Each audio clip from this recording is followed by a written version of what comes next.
buenas noches. Existen ciclos y ritmos relacionados a diferentes escalas para el individuo, el planeta y el universo, como la niñez, la adolescencia y la madurez, el día y la noche, las fases de la luna, las estaciones y las eras del zodíaco. Estos ciclos sincronizan los cambios entre actividad y reposo para que pueda recuperarse la energía en todos los niveles y se produzcan los movimientos que permiten la evolución. En uno de esos cambios de ciclo ocurrido hace aproximadamente 12.900 años, al finalizar la época glacial ocurrió el diluvio universal, cuando desapareció toda la civilización existente, la que hoy llamamos la Atlántida. En este programa veremos teorías que sitúan la isla nunca encontrada en diferentes sitios del planeta y continuaremos profundizando en las 7 leyes universales para comprender este proceso evolutivo que vive el individuo y la civilización. Acompáñenos. El universo y el planeta tienen ciclos que afectan e influyen los procesos individuales y grupales. La Tierra gira alrededor del Sol en 365,25 días. El Sistema Solar gira alrededor de Alción, el Sol central de las Pléyades, en un gran ciclo de 25.920 años. Y todo el conjunto gira a su vez alrededor del centro de la galaxia en aproximadamente 220 millones de años.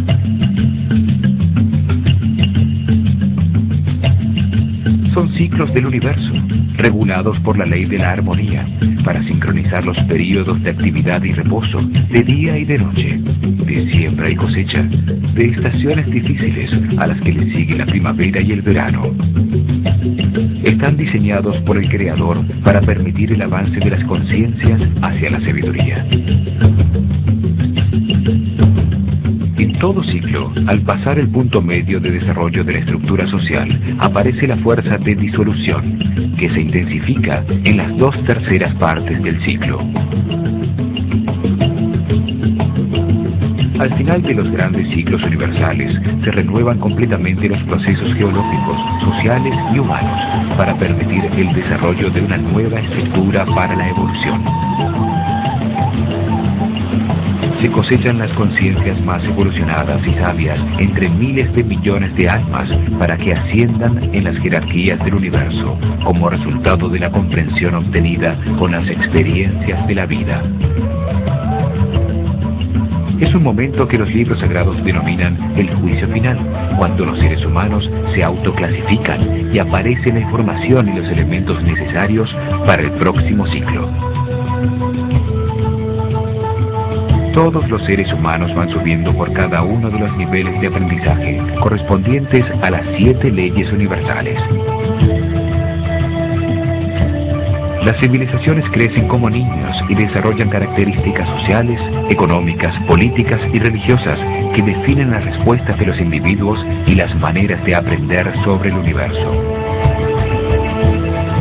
Sin embargo, llega un momento en que la estructura desarrollada se vuelve rígida, no permite los cambios que facilitan ese aprendizaje ni la comprensión necesaria para ascender en las jerarquías del universo. Por eso, existen los grandes ciclos que renuevan la Tierra, permitiendo un nuevo desarrollo social por otro período igual. Lo importante no es la civilización o su estructura, sino la conciencia individual en su eterno desarrollo, en el que adquiere sabiduría para ascender en las jerarquías del universo hacia Dios. Se puede decir que la civilización es el cuerpo que contiene la personalidad temporal de toda la humanidad en su proceso de comprensión del universo y evolución espiritual. Estos grandes ciclos producen eventos magnéticos a escala de toda la humanidad que sacuden al planeta y generan cambios como el diluvio que produjo la desaparición de la civilización atlante para dar paso al nuevo ciclo de la actual civilización que llamaremos Aria.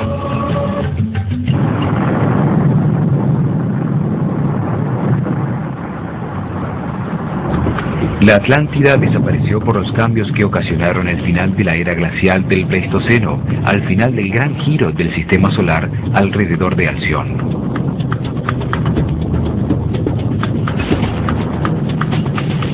Ese gran ciclo fue dividido por los sumerios en 12 eras de 2160 años cada una, para registrar los momentos críticos del avance del sistema solar en su paso a través de esas 12 divisiones que conforman el zodíaco o círculo de animales. En estos momentos, el sistema solar se encuentra al final de la era de Piscis, a punto de entrar en la nueva era de Acuario, casi en la mitad del recorrido del nuevo tiempo, contado a partir del diluvio universal y la desaparición de los atlantes. La civilización aria actual está saliendo de 12.960 años de oscuridad. Se encuentra en el amanecer de la galaxia, en un momento de transformación que comienza a producir una nueva era de armonía y paz, que tendrá los próximos 12.960 años de florecimiento. Un ciclo como el día y la noche, en una escala mayor, que produce las transformaciones necesarias para permitir la evolución del hombre y la humanidad como un todo. La humanidad atlante también vivió ese gran ciclo de 25.920 años. La primera mitad de ese ciclo fue en la noche de la galaxia, la segunda mitad floreciendo cerca de la luz. En cada gran ciclo, la civilización tiene 3 períodos. Inicialmente, la mayoría de los sobrevivientes del cataclismo con el que terminó el ciclo anterior están perdidos en la oscuridad. Son como un agujero negro absorbente. Solo existe el lamento por lo perdido. Emanan solo luz negra de sí mismos. Pero con el tiempo se sobreponen y gestan una civilización primitiva. En una segunda etapa, maestros con conocimientos, sabiduría y niveles superiores de conciencia que sobrevivieron al cataclismo, o guías que pertenecen a las jerarquías superiores del universo, que permiten el establecimiento de las estructuras básicas de la sociedad. Así aparecen civilizaciones guiadas por seres superiores como Tot el Atlante, quien desarrolló las ciencias y la escritura de los egipcios, o Anu y Enki, que guiaron a los sumerios. Los individuos más avanzados de la civilización actual recibieron el conocimiento del ciclo anterior Atlante, convirtiéndolo en la base de la nueva estructura. Durante los últimos 12.948 años, han desarrollado una cultura propia y están en el proceso de transformación que los conducirá al apogeo de la actual civilización, cuando la sociedad y la mayoría de sus individuos conecten los centros de amor en la conciencia. En ese momento, los individuos evolucionados, soles radiantes que emiten la luz dorada que no produce sombras, al vivir con la sabiduría contenida en las 7 leyes universales, guían a la civilización en su camino hacia el momento final de toma de conciencia y conclusión del ciclo. Esto mismo sucedió con los atlantes en su paso por el mismo punto. En toda civilización hay individuos en distintos niveles de evolución en su avance por la pirámide de las 7 leyes universales. Los procesos evolutivos son individuales.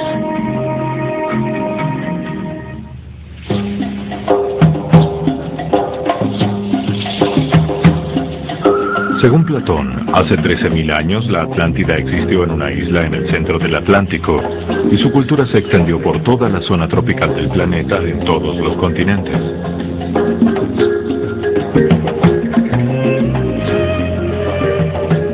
Es absurdo pensar que una civilización que se desarrolló por 25.920 años y que llegó a tener avanzadas tecnologías que incluían la antigravedad y el transporte aéreo, estaba circunscripta a una isla.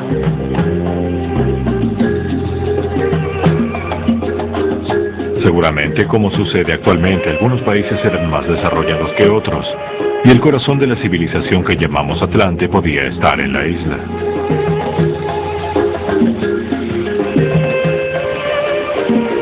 con el cataclismo conocido como el diluvio universal, la isla desapareció y en todos los sitios de la Tierra se registraron inundaciones, terremotos y destrucción. Los libros sagrados de casi todas las culturas registran el desastre que hundió bajo las aguas el dorado reino de una civilización con avanzada tecnología, precipitando a la barbarie a la mayoría de sus sobrevivientes.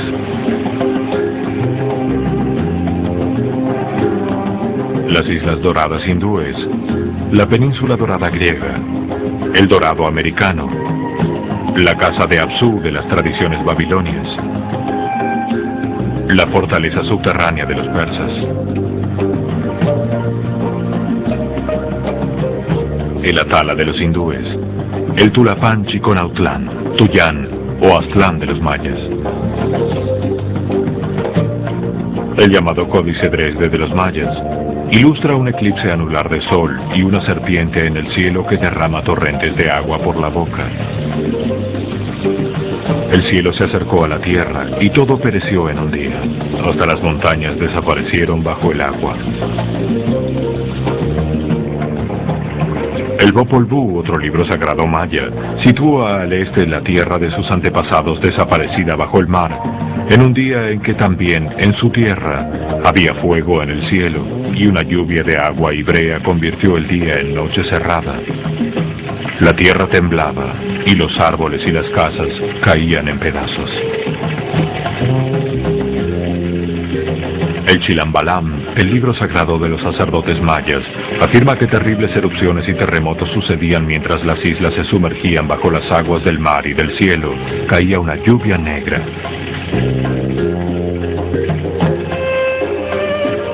El Códice Troano dice que Huracán trajo el fin del mundo a la isla de sus antepasados, que se hundió bajo las aguas durante la noche, hace 11.600 años, en el año 6 Can, 11 Muluk, en el mes de Sac. El Códice Boturini habla de la destrucción de la isla de sus antepasados por terremotos, una erupción volcánica y el hundimiento en el mar. Para los aztecas, Quetzalcóatl, el dios del aire, quien les enseñó el uso de los metales, de la agricultura y de las artes, llegó de Tlapayán, una isla al este que se hundió bajo el mar cuando se oscureció el sol y la lluvia destruyó todo lo que existía. En ese diluvio, solo sobrevivieron Cox y su esposa en una barca llena de animales. Los egipcios creían que su civilización había sido traída por Tot desde Amenti, el rojo país de los muertos que se encontraba al oeste donde vivían los misteriosos Hanebut, la gente de los pilares gemelos.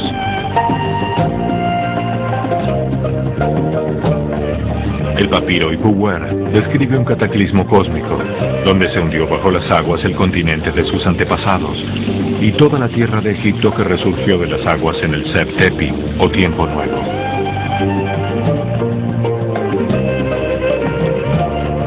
Los fenicios, cuyo nombre significa rojos en griego, aseguraban que sus antepasados procedían de una isla de fuego. Los celtas dicen que vinieron de una tierra que se hundió en el mar por un terrible cataclismo, la tierra de Glass. También la llamaban el paraíso hundido, o Cantrevelo.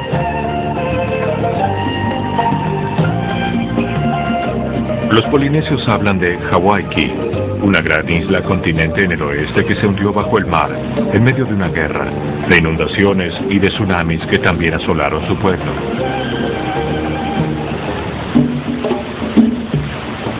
Platón no es el único escritor antiguo que habla de una civilización anterior.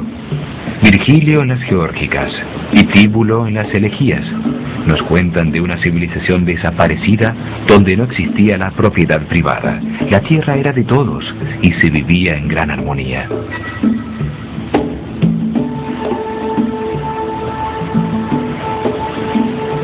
El poeta romano Ovidio describe en la Metamorfosis el hundimiento bajo las aguas de toda la civilización atlante.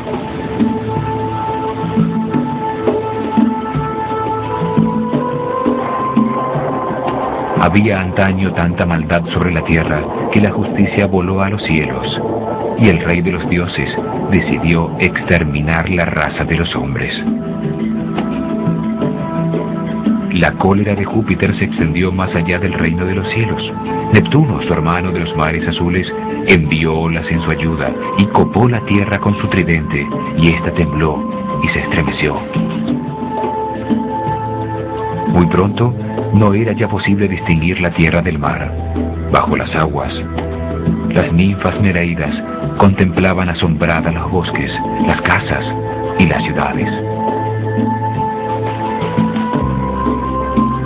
La mayoría de los pueblos sobre la Tierra registran una destrucción generalizada alrededor del globo por un cataclismo que destruyó una dorada civilización.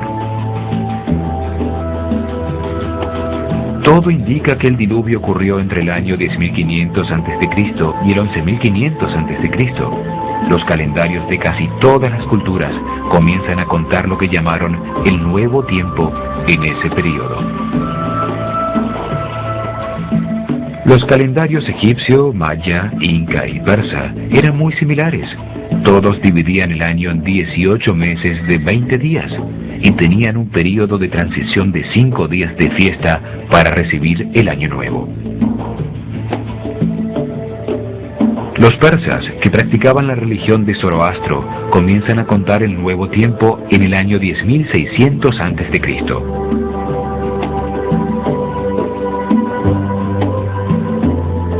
El zodíaco egipcio de Dendera comienza a contar el nuevo tiempo cuando la constelación de Leo se encuentra en el equinoccio de primavera, fecha que, de acuerdo a la precesión de los equinoccios, corresponde al 10.936 a.C. El calendario 11.500. Los mayas cuentan en ciclos de 2.560 años.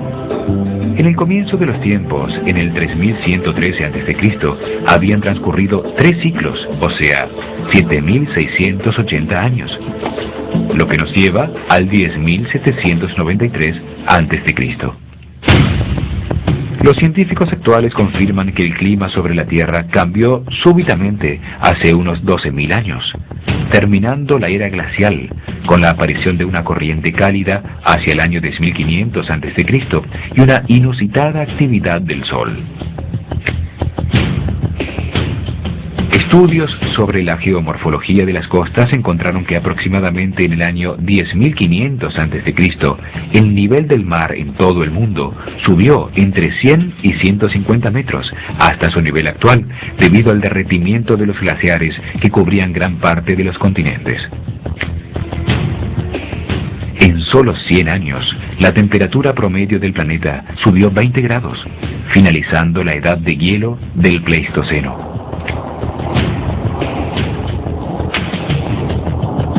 Los continentes cambiaron de forma al derretirse la masa de hielo, que liberó la presión isostática sobre la corteza de la Tierra, produciendo nuevas montañas y fuertes movimientos en las placas tectónicas. Esto produjo la extinción de muchos mamíferos, el cambio de la forma de los continentes y el hundimiento de la Atlántida.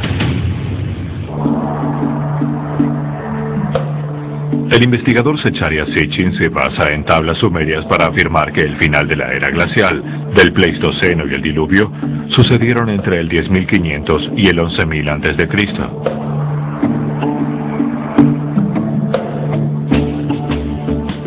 Las tablas de barro con escritura cuneiforme sumeria cuentan que existe otro planeta llamado por ellos Nibiru, o el planeta que se cruza con la Tierra, que tiene una órbita alrededor del Sol de 3.600 años, o un Sar, y fue el que causó el cataclismo.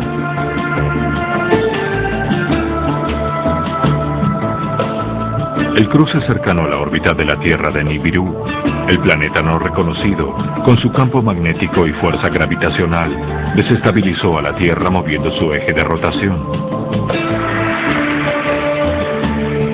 En ese momento el clima del planeta cambiaba.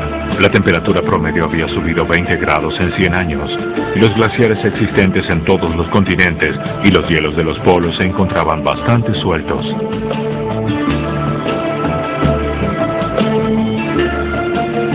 moverse el globo, el bloque continental de hielo suelto cae al mar, provocando una ola gigantesca. Un tsunami de cientos de metros de alto que penetró en miles de kilómetros, destruyendo todas las ciudades existentes y devastando todos los continentes.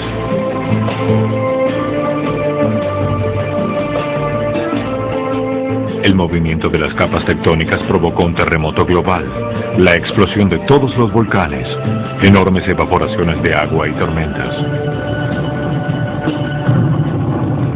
Miles de kilómetros cúbicos de polvo oscurecen el cielo produciendo un efecto invernadero que no deja escapar el calor, aumentando la temperatura, terminando de derretir los glaciares y sumergiendo continentes. Así se hunde la Atlántida.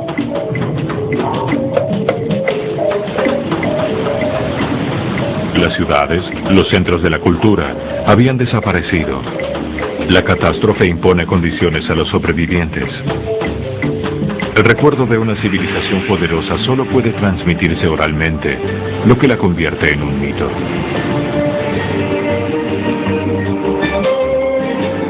En todas las culturas aparece el mito del diluvio y de un ser a quien le avisan de la inminente catástrofe, con órdenes precisas de aprovisionarse, reuniendo semillas y animales para reiniciar la civilización.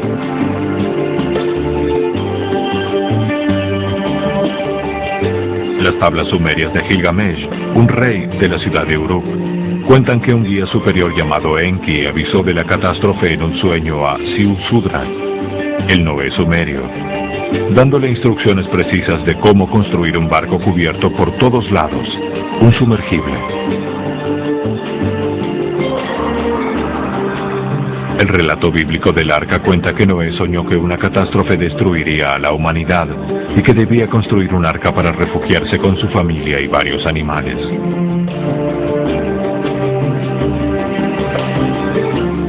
El Zendavesta persa cuenta la misma historia, pero la protección de Yima, su familia, animales y plantas, fue en una cueva.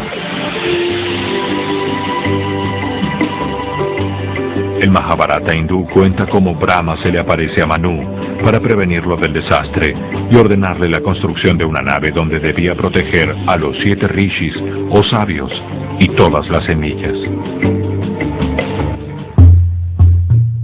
Si distintos Noés en diferentes partes del mundo fueron avisados de la catástrofe, esta debía tener origen en el sistema solar y se podía precisar en el momento en que iba a suceder. Al destruirse la civilización, la humanidad sobreviviente sufrió un retroceso y quedó en estado de barbarie. Todos los pueblos describen seres extraordinarios, con grandes conocimientos, llegados de una isla desaparecida, que organizaron su estructura social y trajeron tecnología.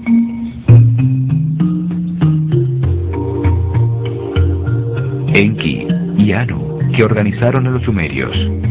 Tot a los egipcios. Quetzalcóatl, que venía de Aztlán. Viracocha, que llegó del norte a las tierras incas. Los imperios aztecas, mayas e incas fueron destruidos fácilmente por un puñado de conquistadores, por estar esperando el regreso de sus guías iniciales, seres altos, blancos y barbudos que venían del país del sol naciente. Se puede afirmar que la civilización que llamamos la Atlántida desapareció con un cataclismo mundial, en el cambio ocurrido entre la era de Virgo a Leo, aproximadamente en el año 10.936 a.C.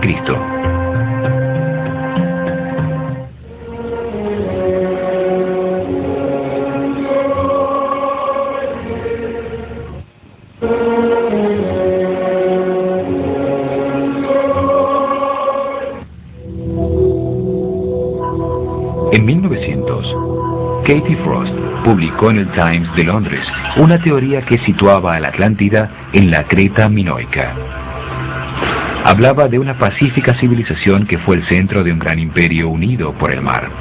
Argumentó que su capital, Knossos, junto con las ciudades aliadas, fueron destruidas cuando estaban más seguras y fuertes, como si todo el reino hubiera sido barrido por el mar, dando lugar a la leyenda de la Atlántida.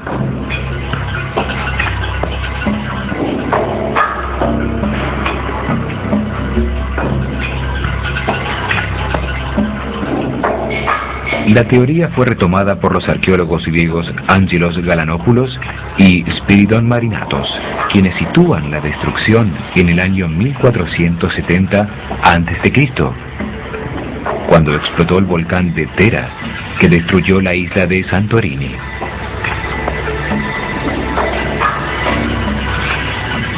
La explosión produjo una gigantesca ola, un tsunami, que barrió con sus aguas todas las islas cercanas, ocasionó fuertes tormentas, terremotos, y sus cenizas bloquearon el sol por años.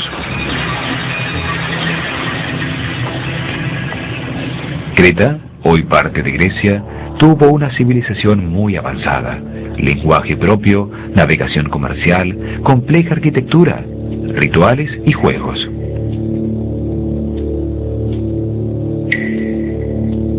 Dice la leyenda que el palacio del rey Knossos fue construido por Daedalus, el padre de Ícaro, para albergar en su laberinto al Minotauro, hijo de los amores de la lujuriosa esposa del rey Minos, con un bellísimo toro blanco.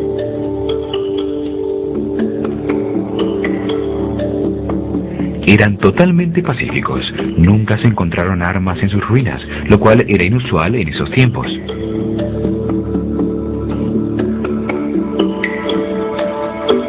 Marinatos justifica la diferencia entre las cifras descritas por Platón y las de su teoría, diciendo que un escriba anterior, al sacerdote que le transmitió la información a Solón, confundió el símbolo egipcio de 100 y multiplicó todas las cifras por 10.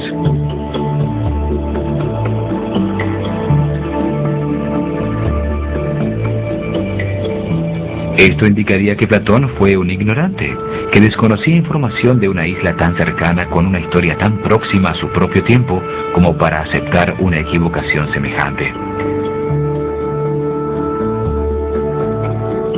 Sin embargo, la equivocación va más allá de las cifras, pues Creta no está localizada después de los pilares de Hércules, al este del Mediterráneo, ni tenía canales de irrigación, ni elefantes, ni clima tropical, ni su vegetación tenía cocos y viñas, tal como dice Platón en sus descripciones sobre la Atlántida. La destrucción de Creta sucedió apenas 900 años antes de Solón, no 9000 como dice Platón que sucedió en la Atlántida. No dejaron construcciones megalíticas ni la isla se hundió bajo el mar. La única coincidencia es que en su destrucción hubo volcanes activos, terremotos y tsunamis. Enunciada por Charles Hapgood con el apoyo de Einstein, otra teoría sitúa a la Atlántida sepultada bajo el hielo de la Antártida, argumentando que el Polo Sur estuvo antes en la zona tropical del planeta. Hapgood afirma que el océano Atlántico estaba formado por todas las aguas de los mares del mundo y que en su centro se encontraba la Antártida. La teoría se desarrolló cuando se encontraron miles de mamuts congelados en Siberia, con hierbas en sus estómagos y sus colmillos en perfecto estado, lo que indicaría que debieron morir súbitamente ahogados. Pruebas de carbono sitúan el suceso en el 10.700 a.C. Hapgood afirma que la corteza terrestre que flota sobre un semilíquido de magma se desplazó sobre el núcleo sólido del planeta, girando suelta como la piel de una mandarina, debido a la acumulación paulatina de hielos en los polos. La teoría afirma que llega un momento en que el gran peso del hielo acumulado desbalancea el planeta y hace girar toda la corteza, cambiando de lugar el trópico con los polos. Esto hizo que la Antártida, una isla que se encontraba en el trópico, se desplazara hacia el actual Polo Sur, congelándose bruscamente su clima, mientras Norteamérica, que había estado en el polo, se descongelaba. Sin embargo, los estudios geológicos demuestran que las capas de hielo se extendieron al máximo durante la era glacial y luego se replegaron por el calentamiento, pero no se formaron nuevas capas en otros sitios.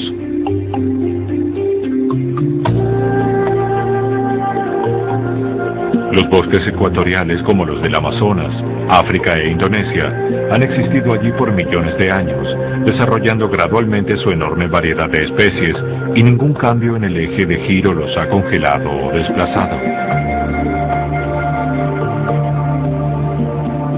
El polo magnético ha cambiado varias veces con las edades geológicas de la Tierra, pero esto no altera fundamentalmente la vida sobre la corteza terrestre. El polo celeste, determinado por el eje de giro de la Tierra con relación a la bóveda celeste, varía levemente debido al movimiento de la precesión de los equinoccios.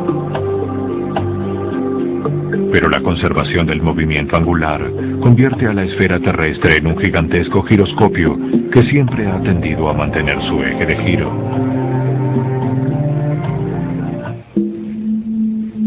Esta teoría tampoco coincide con los hechos narrados por Platón, entre los que afirma que el continente se hundió totalmente en el mar, algo que nunca sucedió con la Antártida.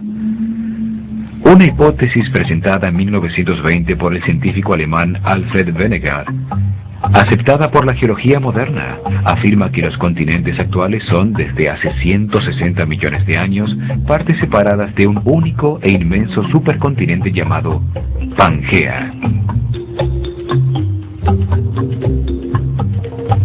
La ubicación de la gran isla Atlante desaparecida debe tomar en consideración la teoría de Wegener sobre el movimiento de los continentes.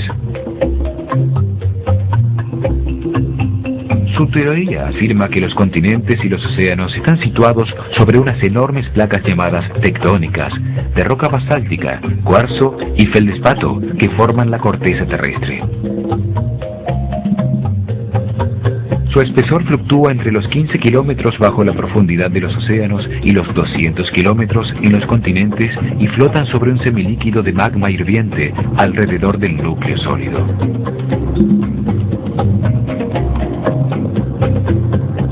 La Tierra está formada por 13 placas tectónicas, 7 grandes, 4 medianas y 2 pequeñas, que tienen movimientos relativos entre sí y que se fueron separando hasta llegar a las posiciones actuales de los continentes.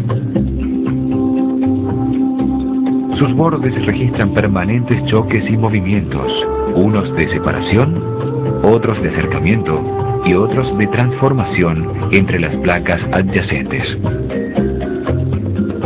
En estos bordes suceden la mayoría de los terremotos y se localizan los volcanes del planeta. La placa más grande es la de Norteamérica, le sigue la que soporta a Europa y Asia. La tercera en tamaño es la placa del Pacífico, en cuyos bordes se encuentra el cinturón de fuego de volcanes. Las placas tectónicas de Sudamérica y África se han estado separando desde el comienzo de los tiempos y son de un tamaño muy similar al de la placa de Australia. La última gran placa es la que soporta el continente de la Antártida en el polo sur del planeta. Luego aparecen 4 placas intermedias de tamaño similar. La placa de Nazca, que trata de levantar el continente sudamericano metiéndose por debajo, y la placa arábica, la India y la Filipina.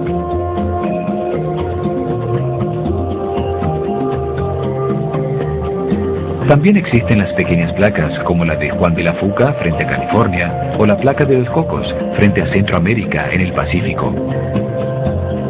Y la última de las pequeñas placas es la placa del Caribe, donde ha habido bastante movimiento en los últimos miles de años.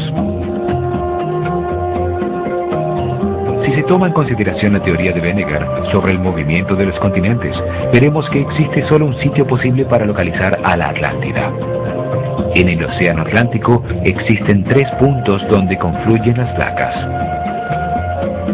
El primer punto está en la confluencia entre la placa del Caribe, la placa de Sudamérica y la placa de Norteamérica. El segundo es en la confluencia entre la placa de Norteamérica con la de Sudamérica y con la de África, en el sitio llamado la elevación de la mitad del Atlántico. El tercero es en el sitio de contacto entre la placa de Norteamérica con la africana y con la euroasiática. En este triángulo debe localizarse la isla desaparecida. Debido a los movimientos tectónicos ocasionados por el cataclismo, se modificaron todos sus bordes.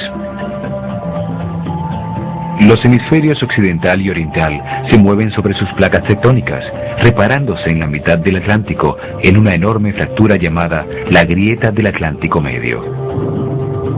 Se sabe que allí había hace 12.500 años volcanes activos en un sitio llamado el Monte de Venus.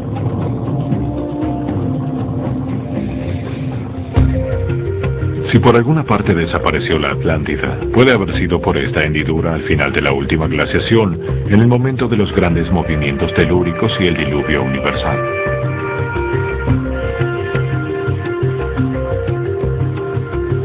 En este mapa vemos la grieta del Atlántico Medio y los colores corresponden al tiempo de formación de la Tierra en el fondo del océano.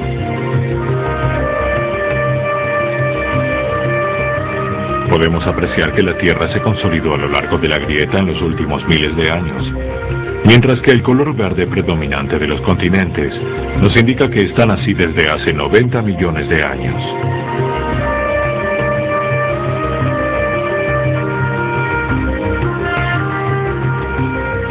Podemos suponer que si la Atlántida existió, debió estar localizada sobre la zona roja de la hendidura, donde los cambios son más recientes. Por lo tanto, la distancia recorrida por los continentes desde que era uno solo, una Pangea, hasta su ubicación actual, debe tener el espacio necesario para albergar una isla como la descrita por Platón.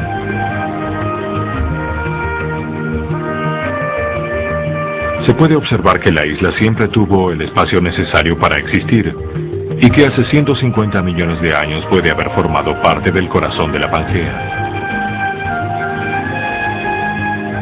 Quiere decir que puede haber existido una masa de tierra en la mitad del Atlántico, sin que esto contradiga la teoría de la separación de los continentes. Desde la aparición de la vida orgánica, la tierra y el agua han luchado por su supremacía. Continentes e islas se han hundido en el mar, y muchas nuevas han surgido del fondo. Penínsulas se han convertido en islas al hundirse el cuello de tierra que las unía con los continentes. Los bordes de los continentes e islas nunca han permanecido exactamente iguales, ni siquiera por una hora. Están continuamente en cambio. Los geólogos modernos, estudiando las capas y estratos en el planeta, saben que la tierra y el agua han cambiado de sitios repetidas veces.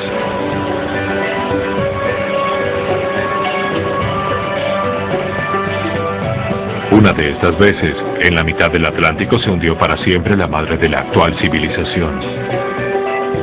Fue uno de los procesos cíclicos regidos por las leyes de correspondencia, evolución y armonía que determinan la evolución de todo el universo.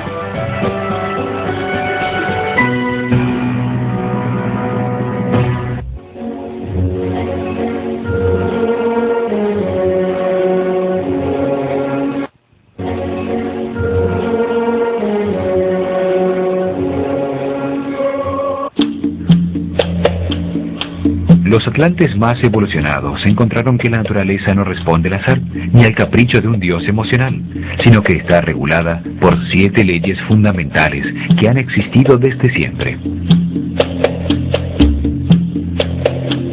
Los seres humanos, sus organizaciones y procesos están regulados por estas leyes universales.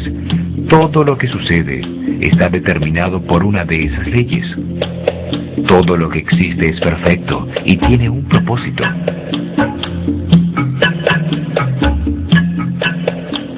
Los eventos que no entendemos, como las enfermedades incurables, la violencia y el deterioro de la sociedad, no existen por casualidad, sino que están regulados por esas leyes. Conocer, entender y aceptar las leyes universales que rigen los procesos de la civilización permiten ver que cada ser humano es parte de un proceso de evolución universal. Un eslabón en la cadena que va desde lo más grande hasta lo más pequeño, de lo más sutil a lo más denso, y que da sentido al pasado, explica el presente y permite encontrar una nueva dirección al porvenir. Esta comprensión produce al individuo la seguridad de avanzar hacia una nueva forma de civilización, más armónica y con más satisfacciones para toda la humanidad. También brinda a cada ser humano las herramientas para llenar su vida presente de armonía y felicidad.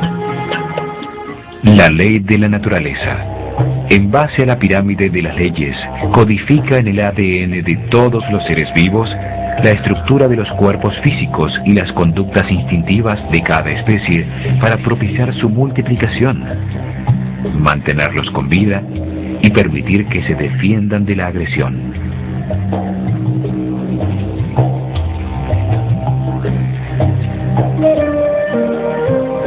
La segunda ley de la pirámide es la ley de la armonía. Regula el equilibrio, los ciclos y ritmos que permiten que diferentes tipos de vida se desarrollen simultáneamente. Se encuentra codificada automáticamente en el instinto de los mamíferos, en donde se generan las emociones y sentimientos de agrado o desagrado.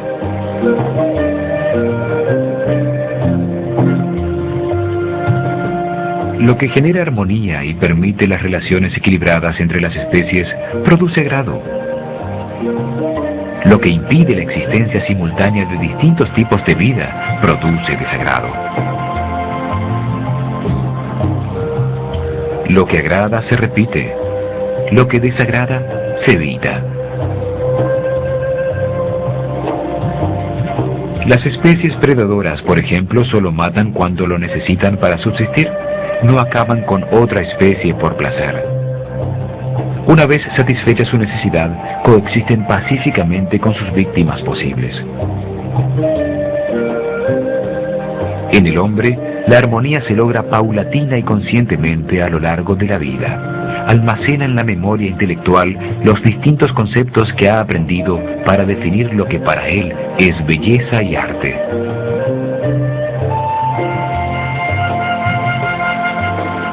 La armonía también se codifica en la memoria psicológica como resultado de los distintos eventos que produjeron sentimientos de gusto o de rechazo, de placer o de trauma.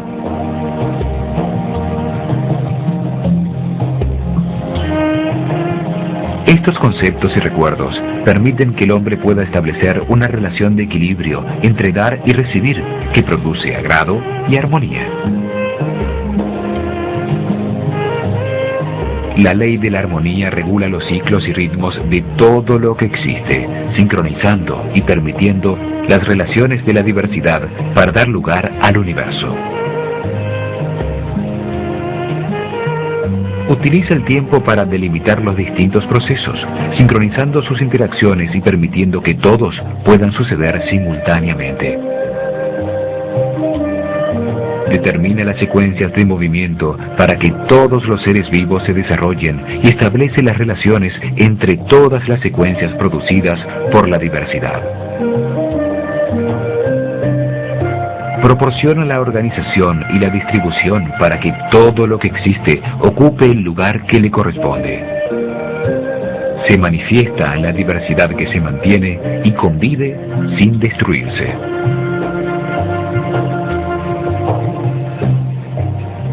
Reconocemos su acción en la interacción de los reinos de la naturaleza para mantener la vida en las estaciones. También en las perfectas relaciones que existen entre todas las especies, en el diseño de los diferentes instintos de defensa y agresión.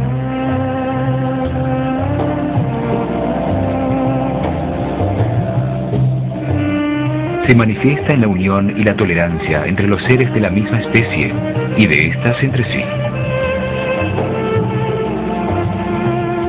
La armonía está presente en todo aquello que gusta y produce satisfacción, pues así se reconoce el equilibrio que requiere la naturaleza para mantener un proceso en el que intervienen distintas fuerzas o energías.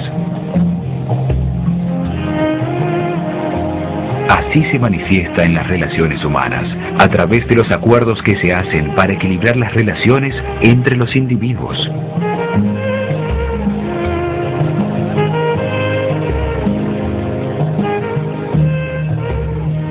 El hombre se encuentra dentro de la ley de armonía cuando tiene buenas relaciones con las demás personas, cuando existe la sensación de agrado, de cordialidad, amabilidad y estética. Se reconoce que el hombre ha salido de la ley de armonía cuando aparece la insatisfacción que genera sufrimiento, angustia, conflictos sentimentales y emocionales. Estos sentimientos le permiten reconocer que no existe la armonía y lo impulsan a buscarla. Esta decisión consciente de buscar la armonía, eliminando las limitaciones autoimpuestas, permite al hombre respetar esta ley y entrar en una nueva etapa en la que sus relaciones no vuelven a tener conflictos. Hemos determinado que el diluvio universal sucedió hace aproximadamente 12.900 años, destruyendo la civilización atlante que ocupaba los sitios habitables del planeta en esa época glacial. Concluimos que la isla se encontró en la mitad del océano Atlántico, en la confluencia de todas las placas tectónicas de los continentes a su alrededor. También avanzamos en la visión del universo desde las 7 leyes universales, profundizando en la ley de la armonía. En nuestro próximo programa veremos la ciudad de Poseidones y la isla de la Atlántida desde el punto de vista de Platón y de las canalizaciones de los clarividentes akáshicos. También continuaremos viendo las 7 leyes universales. Acompáñenos.